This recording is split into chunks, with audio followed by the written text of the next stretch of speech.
Chapter 11. Mental Contagion and Mass Delusion. During disturbed times such as these, the thoughts of everyone follow the diplomatic play going on at the various political conferences. It would be worthwhile to investigate whether it is possible for leaders of nations to arrive at a common understanding as a result of mutual exchange of words, ideas, and the negotiating of treaties. Yet, the various cultures in the world and the different ideologies not only speak different languages, but even their ways of thinking are different. Unobtrusively, our personal past and our cultural environment creep into our thinking habits. Our feelings and thoughts are conditioned and coerced by various social influences. It is already possible to bring to the surface some of the illusions and prejudices people have about one another. We may say that the special environments in which people develop and the habits they build up foster subtle illusions and delusions in persons, of which they are, for the most part, unaware. Through research in the field, anthropology and psychology have been able to compare different ideologies in people by observing the growth of the wholesome and the unwholesome in the child, in groups, in tribes, and, lastly, in nations. The findings call to our attention the difficult art of argument in situations where there is scarcely any common ground of communication and understanding. In a study on mental coercion, we have to trace some of these mass psychological influences which condition our attitude in life. The affirmation of my own errors. The lie I tell 10 times gradually becomes a half-truth to me, and as I continue to tell my half-truth to others, it becomes my cherished delusion. We rediscover this phenomenon every day in that huge laboratory of human relations we call psychological counseling and psychotherapy. Let us look at just one simple example. The case of a perfectly healthy child who decides one day that she doesn't want to go to school because schoolwork seems so very difficult. So she tells her mother that she has a headache, and mother agrees to let her stay at home. Thus the girl avoids the schoolwork she dreads and gets the additional gratification of her mother's solicitous and tender nursing. The next time our little girl wants to stay home, it is easier to pretend she has a headache, and the third time it is easier still. Gradually the girl herself begins to believe in her recurrent illness. Her conscience bothered her the first time she lied, but by now her initial lie has become an ingenuous truth to her. By the time our heroine becomes a grown woman, she will have to consult with a doctor about her constantly recurring headaches. Doctor and patient will have to spend many hours entangling the web of half-lies, innuendos, and self-pitying complaints until the patient rediscovers that her headaches all began on that one day she didn't want to go to school. Delusional headaches afflict the world itself. Political demagoguery is, to some extent, a problem in our country. The particular form this demagoguery takes is only a passing phase, and when our current dragons and inner phantoms have been laid to rest, the eternal demagogue may arise anew. He will accuse others of conspiracy in order to prove his own importance. He will try to intimidate those who are neither so iron-fisted nor so hot-headed as he, and temporarily he will drag some people into the web of his delusions. Perhaps he will wear a mantle of martyrdom to arouse the tears of the weak-hearted. With his emotionalism and suspicion, he will shatter the trust of citizens in one another. His delusions of grandeur will infect those insecure souls who hope that some of his dictatorial glamour will rub off on them. Unfortunately, the problem of delusion has been studied almost exclusively in terms of its pathological manifestations. The psychiatrist who has encountered delusions of grandeur in his patients has in the past lacked the philosophical and sociological background necessary to enable him to form comparisons between his patients' delusional systems and mass delusion in the world. In dealing with patients suffering from megalomania or persecution mania, he has tended to rely too much on hypotheses which explain pathological delusions as the product of anatomical changes in the individual brain. He has not given enough attention to the question of whether or not these phenomena are in any way related to an abnormal way of thinking in a physically normal person. Since the growth of anthropology and the social sciences in the last decades, new light has been thrown on the subject of mass feelings and mass delusion. Obviously, these are not phenomena which a pathologist can examine under a microscope. They demand a knowledge of history and social psychology and of all the studies which concern in tear human relations and man's collective thinking. To arrive at a clinical stage of study of this subject, it is necessary to divest oneself of various fixed philosophical ideas which have dominated scientific thought since Aristotle. There is, for example, the doctrine of the identity of all thinking processes and the possible universality of human understanding. This is essentially founded on the belief that all human beings think in the same way. But against this hypothesis is the observable truth that philosophers themselves have the utmost difficulty in reaching mutual understanding. This may be largely due to the fact that different men have different methods and standards of thinking. For centuries, science has adopted the Aristotelian dictum that most thought is carried on according to the established rules of logic, which apply in the same way as the laws of nature. It was the philosopher Francis Bacon who first pointed out, in his theory of idols, that although the laws of logic and clear thinking certainly exist, men may or may not make use of them. Depending on the emotional circumstances, thoughts are often the theatrical curtains to conceal personal passions and reactions. In this statement, the philosopher who lived during Shakespeare's time might almost be attacking the seeming logic of modern demagoguery. Since the Renaissance, therefore, it has been acknowledged that human feelings and personal inclinations mold and direct thought, and this point of view rather early found its most moving expression in the works of Spinoza and Pascal. When we come into contact with the phenomena of collective passion and mass delusion, it is impossible to keep modern psychology out of the picture whether we look at it philosophically or politically. For, when examining this problem, we are immediately confronted with the question: do these disquieting phenomena in group life, which lead to so much mutual misunderstanding, arise from the fact that the group is in a particular, immature, and adolescent phase of psychological and political development? It will be illuminating and may help us answer the question if we study briefly the history of the growth of consciousness and awareness in the individual mind as it passes through successive stages from infancy to maturity, since we can, in fact, find a parallel between such stages of growth in the individual and the human group. Stages of thinking and delusion. The psyche is constantly confronted with and communicating with the outside world, and at every phase of an individual's development that world and its events are experienced differently. Although different scientists have drawn different conclusions about the various phases and their implications, the very recognition of change and growth of personal outlook is one of the most important scientific findings in psychology and is agreed on by all psychologists. Let me briefly explain here the developmental approach to human psychology.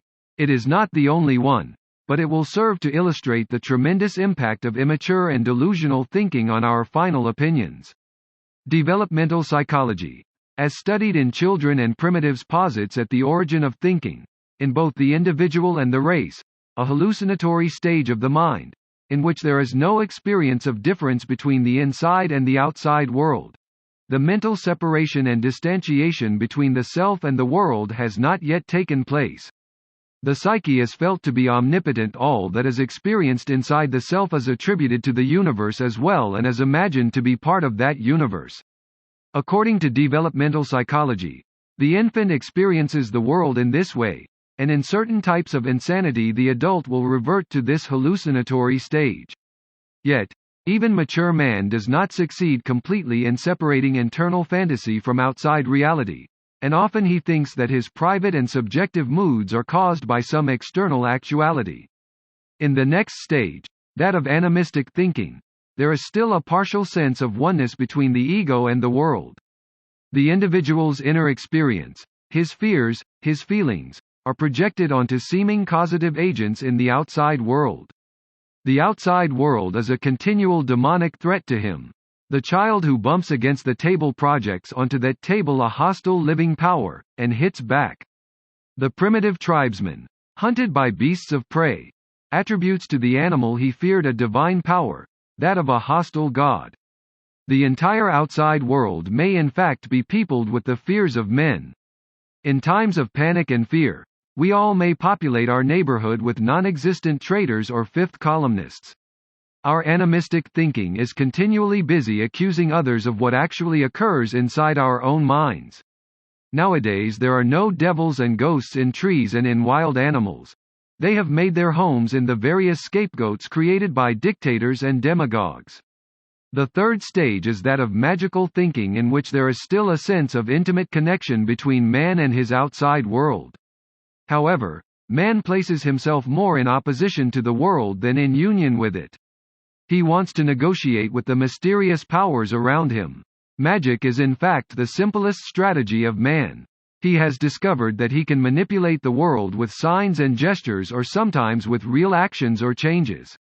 He erects totem poles and sacrificial blocks. He makes talismans and strange medicines. He uses words as powerful signs to change the world. He develops a ritual to satisfy his need for coming to terms with the outside world. Which of us has not felt a sudden desire to count cobblestones, or is not the jealous possessor of an amulet or some other secret token whose power would be lost if its existence were known to others? Immature as they are, these tokens serve to build up happiness and a good life. We all still live in the world of magic and are caught in the delusion of happy manipulation of nature. The modern tribe drives around in mechanized cars and becomes a megalomaniac sorcerer of the wheel. Millions of victims are brought to the altar of the god speed because of our hidden delusion that frenzied rapidity prolongs life. The engine and the gadget have replaced the more mysterious amulet of earlier days. Knowledge is still in the service of power instead of in the service of understanding. In the last phase of mental development, man makes a complete separation between himself and the outside world. He not only lives with things and tries to manipulate them, but he also lives in opposition to them. In this phase of mature reality confrontation, man becomes an observer of his own life. He recognizes the abyss of his own being. He sees his body and mind as separate from the world. With hands, ears, eyes, and his controlling mind, he confronts reality. He steps back from the world and observes it. He is, in fact, the only animal that walks erect, straightforwardly facing the world. He is the only animal that uses his hands and his senses as verifying instruments. Gradually his own mind-body becomes an instrument whose drives he may accept or reject. Only man is able to see his drives and instincts as either dangerous or useful. Man only knows an externally imposed fear, but he knows an inner fear, fear of losing the inner controls he has acquired at so high a price. With arms and hands, man reaches out not only toward the outside, which he once hoped to conquer with magic gestures as a baby does, but also he knowingly reaches out toward an inside world. Mature man lives between an inner and an outer world. There is something tragic about this laborious process of becoming conscious of a separate inner and outer reality. In becoming mature, man awakens from a sweet primitive dream in which he was part of an individual whole, part of a nirvanic world of equanimity. The sense of lost unity with the universe lingers on, and in moments of mass tension, or in times of crisis, he reaches toward that ancient experience of impersonal, irresponsible bliss. Utter passivity or self-destruction, artificial ecstasy obtained by means of drugs, the suicidal wish for eternal sleep, all are devices by which man hopes to fulfill that eternal yearning. At what stage in connection with these developments of human experience may we speak of delusion?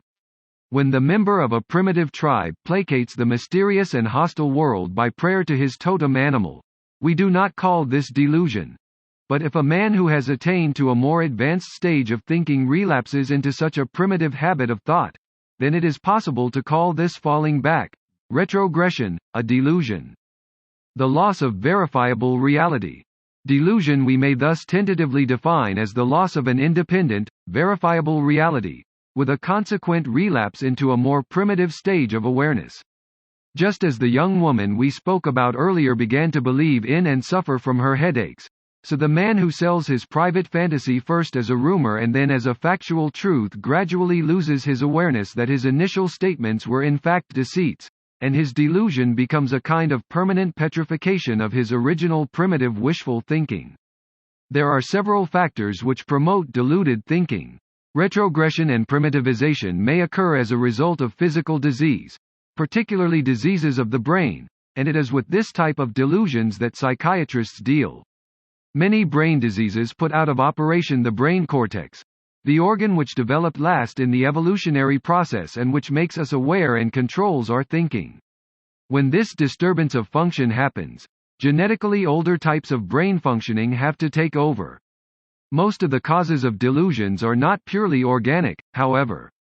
The same effect of regression may be produced by hypnosis and mass hypnosis, which, by dislocating the higher forms of alert consciousness, reduce the subject to the primitive stage of collective participation and of oneness experience.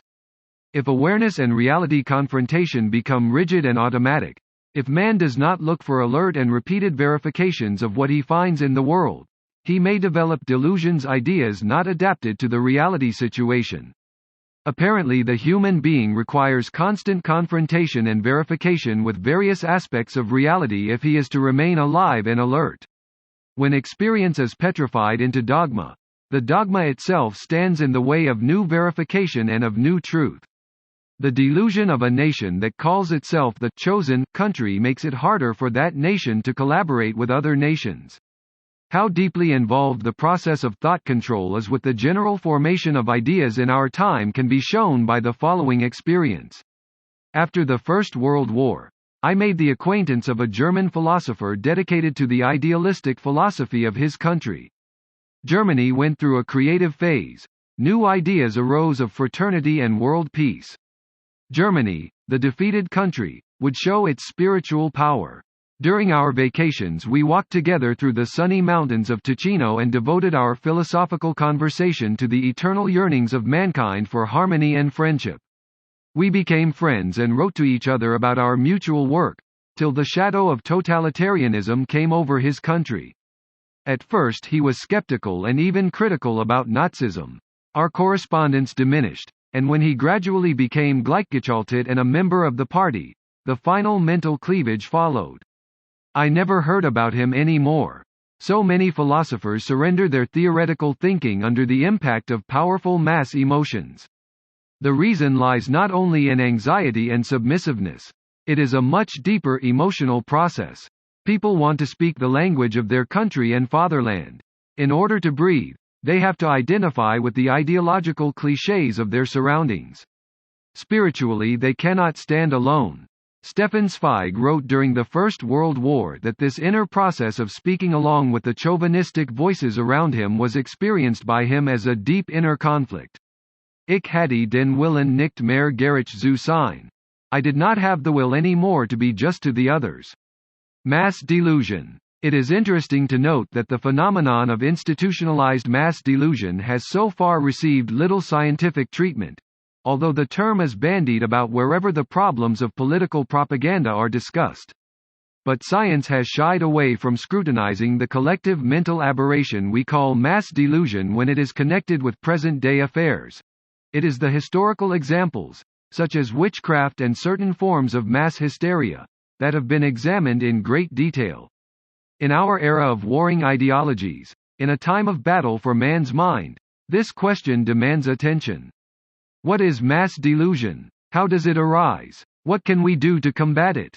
The fact that I have made an analogy between the totalitarian frame of mind and the disease of mental withdrawal known as schizophrenia indicates that I consider the totalitarian ideology delusional and the totalitarian frame of mind a pathological distortion that may occur in anyone.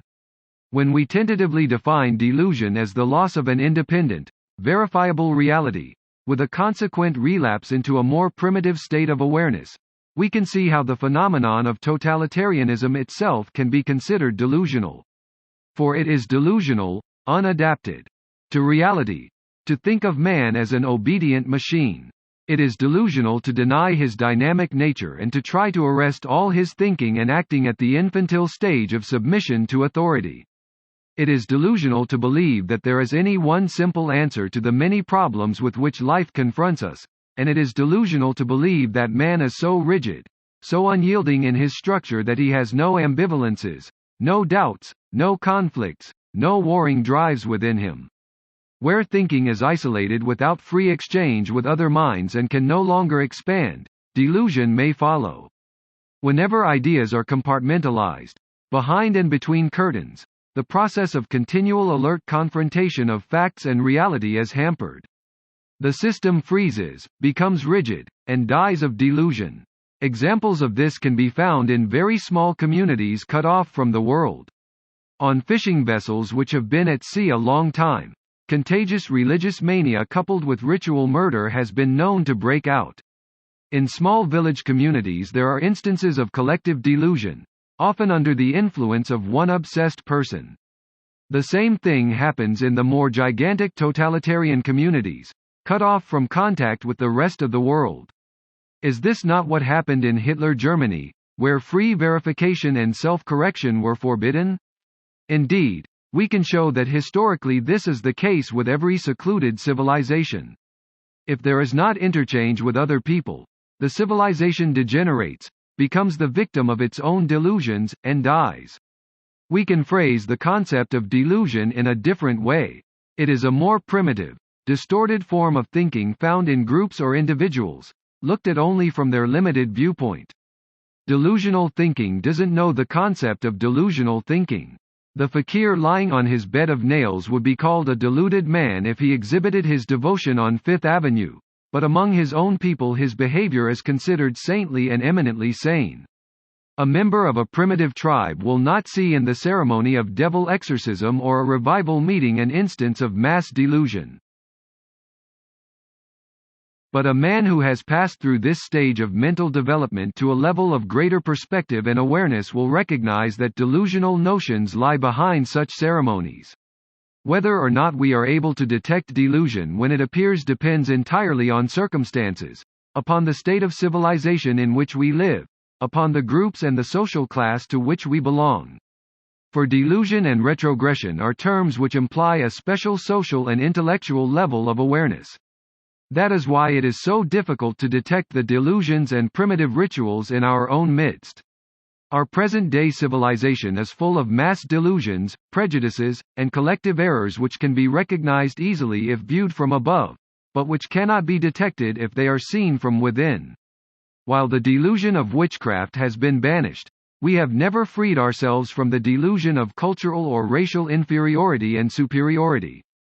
Medieval mass obsessions such as Tarantism and Saint Vitus's dance are little known now among Western nations. In their place we have mass meetings with shouting crowds expressing in delusional ecstasy their affiliation to some political delusion.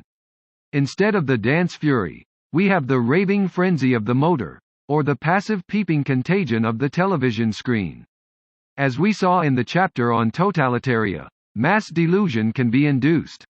It is simply a question of our organizing and manipulating collective feelings in the proper way. If one can isolate the mass, allow no free thinking, no free exchange, no outside corrective, and can hypnotize the group daily with noises, with press and radio and television, with fear and pseudo-enthusiasms, any delusion can be instilled. People will begin to accept the most primitive and inappropriate acts. Outside occurrences are usually the triggers that unleash hidden hysterical and delusional complexes in people. Collective madness justifies the repressed personal madness in each individual. That is why it is so easy to sloganizing people into the mass hysteria of war.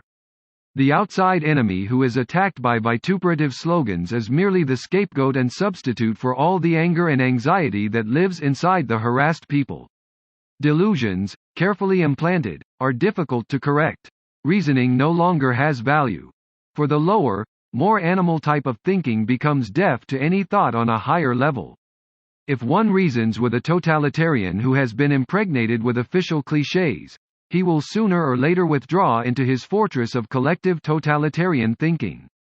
The mass delusion that gives him his feelings of belonging, of greatness, of omnipotence, is dearer to him than his personal awareness and understanding.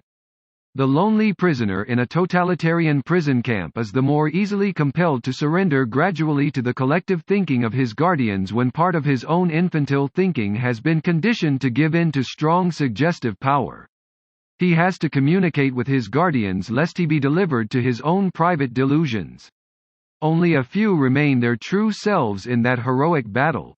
The situation of our prisoners of war in Korea, who lived there for months and years, cannot be studied without taking into account the atmosphere of mass delusion. In a sphere filled with rumors without an opportunity to verify the facts, The mind is ever on the alert, but its observations are distorted. The process of mass brainwashing, with continual propaganda, made it very difficult for the individual to observe his comrades objectively. In such surroundings, it is easy to make an innocent scapegoat for all the suffering of the group, and facts can easily be hallucinated in such an atmosphere of mass contagion.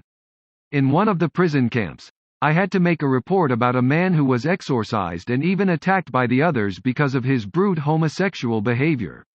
During the investigation, no fact, no victim, could be reported.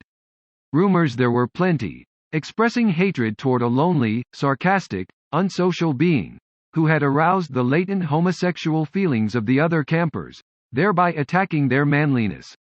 No POW accused of collaboration with the enemy should be convicted without a study having been made of the rumors rampant in his camp. In totalitarian surroundings, hardly anyone keeps his thinking free of contagion, and nearly everyone becomes, albeit temporarily, the victim of delusion. Indeed, there is a continual danger of mental contagion.